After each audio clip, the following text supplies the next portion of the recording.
Hey guys, Dozer here, bringing you a different type of video today.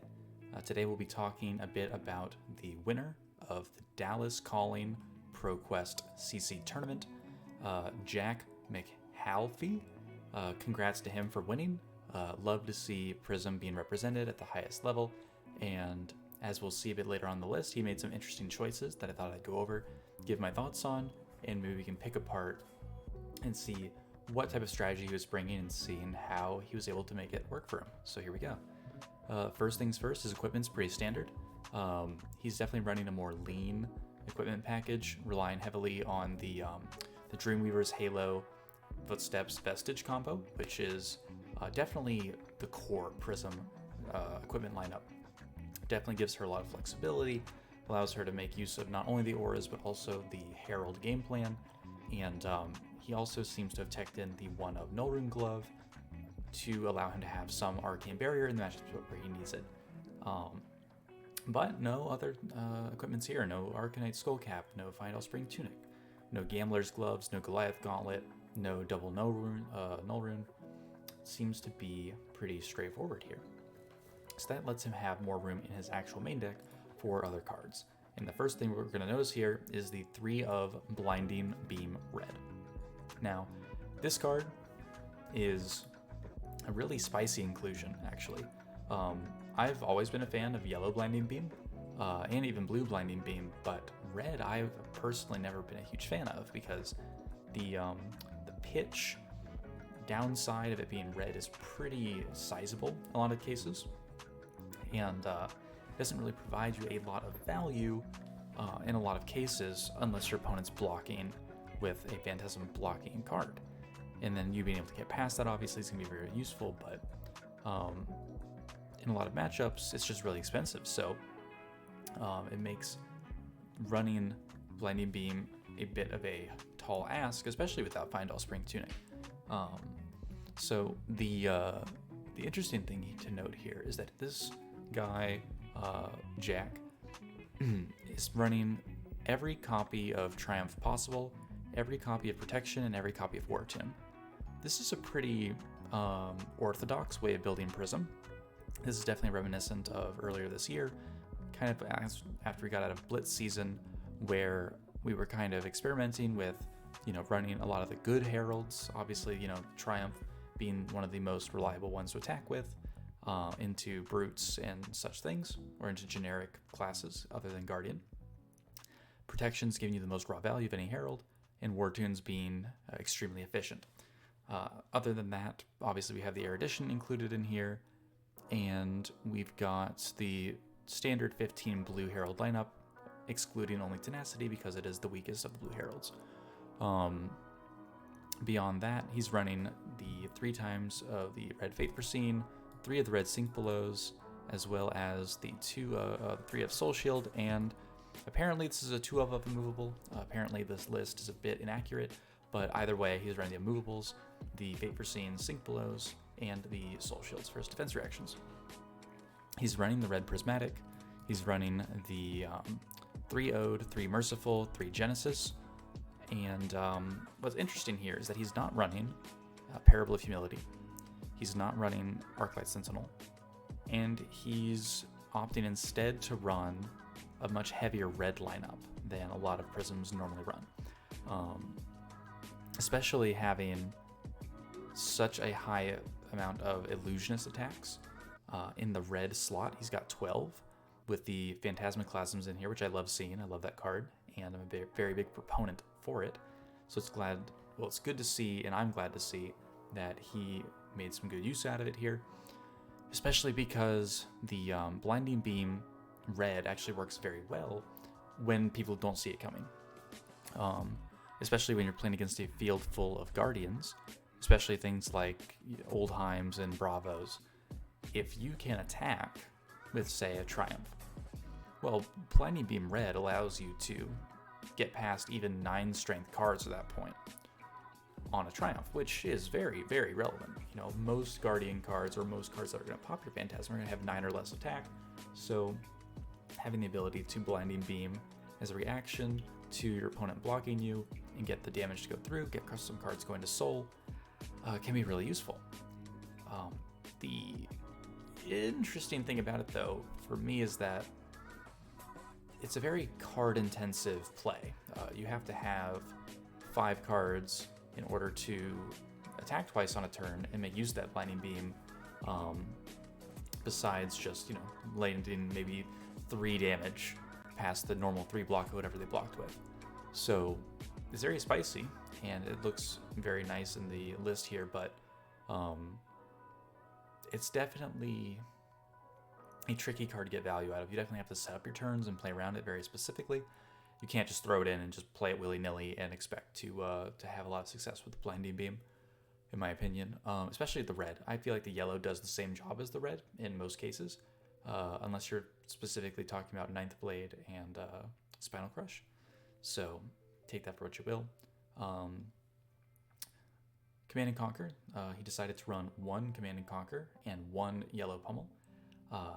This is an odd choice to me. I feel like Command and Conquer, if you're going to run them, you should probably run the full playset. What with it being such a good way to threaten Arsenal, get around defensive decks, and when you pummel it, it's really strong.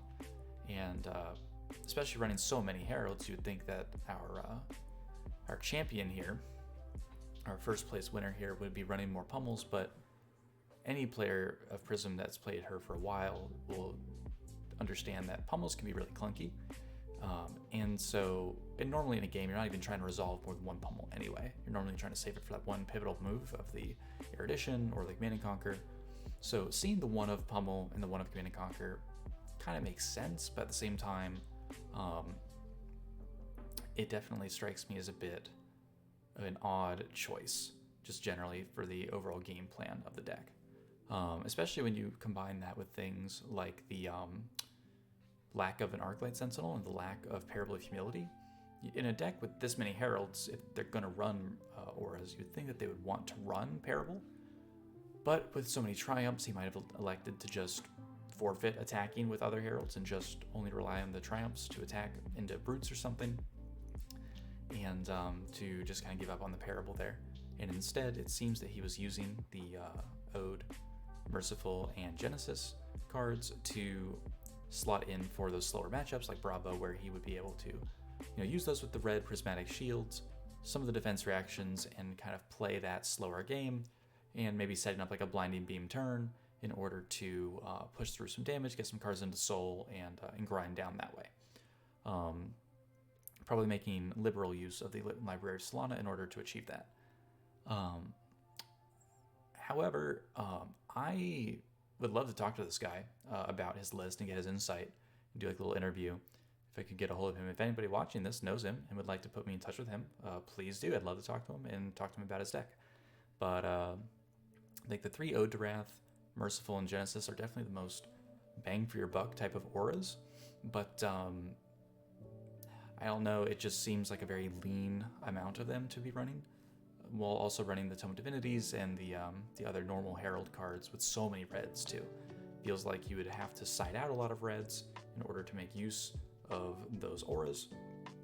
That might be exactly what he did. He might have even sided out things like the red protections, the red triumphs, and the potentially the Phantasmaclasms versus Bravo to side in the auras, and then that might allow him to keep his pitch up, keep his defense reacts up, maybe sneak some Blinding Beams in there if he wants to, and that might have been what his plan was.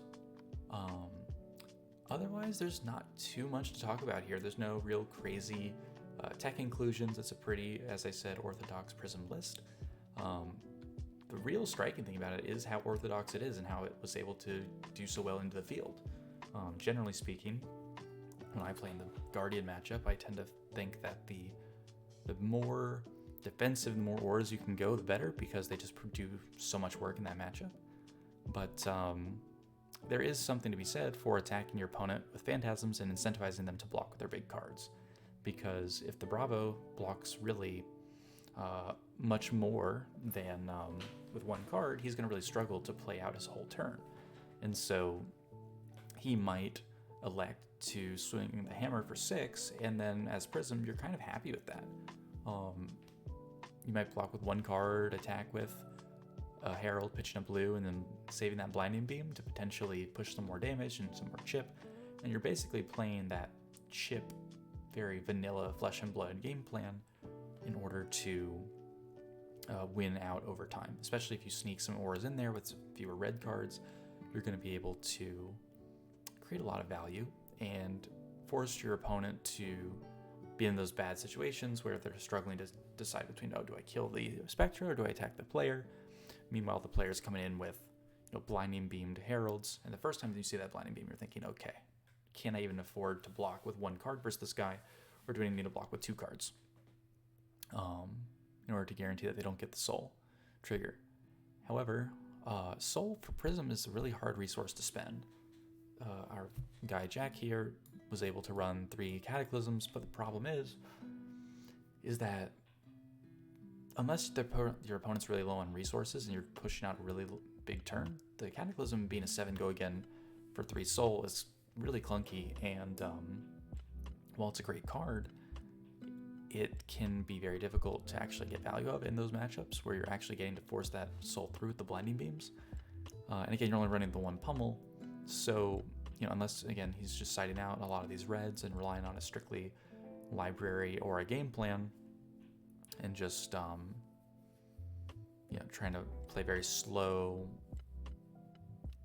matchup, then I don't really see. I would love to see his matches. I would have loved to have seen him play against the Bravos, and to maybe the VODs are out there, but I haven't seen them personally, and it'd be interesting to see how he played them and how the draws kind of went for him and how the play lines went, because again, to me, I just see all these reds and I'm thinking, wow, it's very inflexible.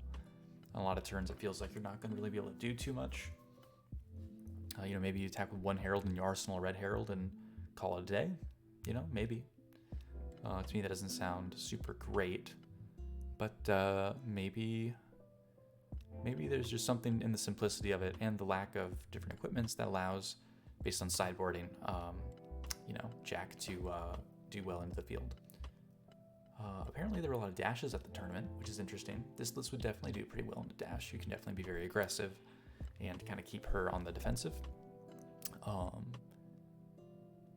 The Rhinar matchup would probably be okay as well. You have a lot of easy cards to block with, a lot of defense reacts to side in, and with the Triumphs and the Blinding Beams, you can get around a lot of what Brute's trying to do to break your stuff. So you'll be able to chip him down pretty well and threaten his HP. Besides that, running Aggro Herald Prism is definitely seeming to be more viable than it used to be, which is great. I love seeing it. And hopefully you guys enjoyed this little review of Jack's deck. Again, if anybody knows him, I'd be happy to talk with him and ask him about the finer points about his deck. So until next time, take care, and I'll see you in the next video. Peace. Thank you for watching.